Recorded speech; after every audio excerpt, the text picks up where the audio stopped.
Hi everybody, this is Sue from Rebel Mum, and I just thought perhaps it might be a good idea if we went through a few basic supplies that you're going to need if you're a beginner and you're going to want to start sewing. Some of these you don't need at the moment, but I'm just going to show you anyway.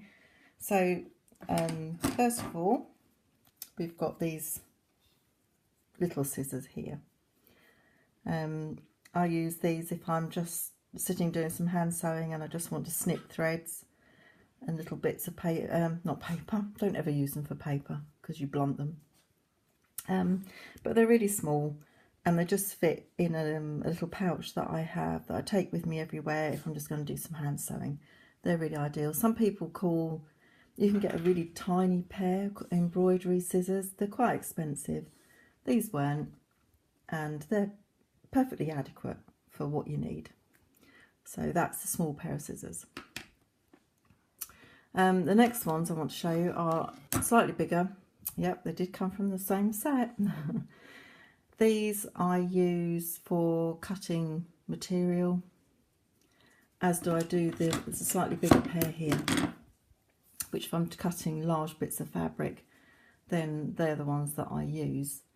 They're pretty sharp and same as these, it's just these ones are slightly smaller and slightly easier sometimes to use.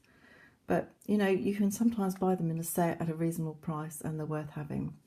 One thing I will say is warn everybody not to cut paper with them because it will make them blunt and then they're useless for cutting fabric.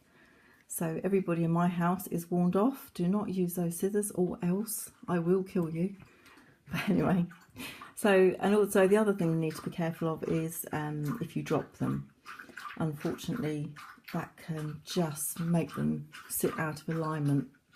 I'm sorry if you can hear that funny noise. It's one of the dogs drinking water, if you can hear it. They always say don't film with animals and children. That's why. Anyway, that's those scissors. And the last pair of scissors I want to show you are these ones. They're called pinking shears. I love these. You might remember as kids you used them to cut paper because they made a nice fancy shape around the edge. With fabric they tend to help stop it fraying if you cut with these. On the hanging heart freebie that I give away, I use these to cut out the material because it does help stop fraying and just gives a bit of a fancy edge. So again, don't cut paper. When they get too tired to cut fabric, then you can give them to the kids to use to cut paper. The other thing you're going to need is needles. I'm not going to go into a sewing machine in this one because I just think it's not worth it.